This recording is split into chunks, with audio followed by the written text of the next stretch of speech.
नमूना recording studio Rajgir.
छौड़ी बना ले जब सैया गे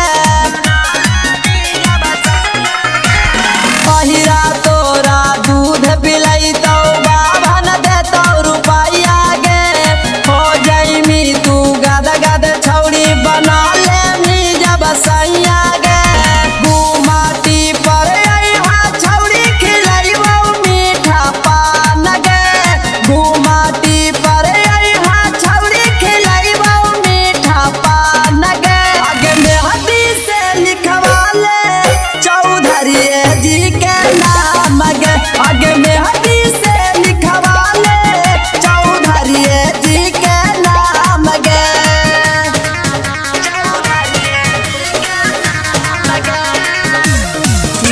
रिकॉर्डिंग स्टूडियो राजगीर।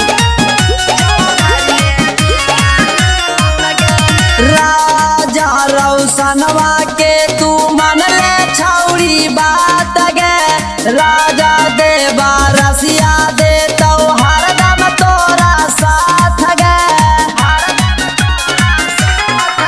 आगे राजा रौशनवा के तू मन ले छौड़ी बात गे रवि कद चौरसिया दे तो हरदम तोरा साथ गे शोभा तो कालैया छौड़ी बढ़तौ तोरो सान गे शोभा तो कालैया छौड़ी बढ़तौ तोरो सान गे आगे मेहंदी से लिखवा ले चौधरी जी के नाम गे आगे मेहंदी से लिखवा ले चौधरी जी के नाम गे।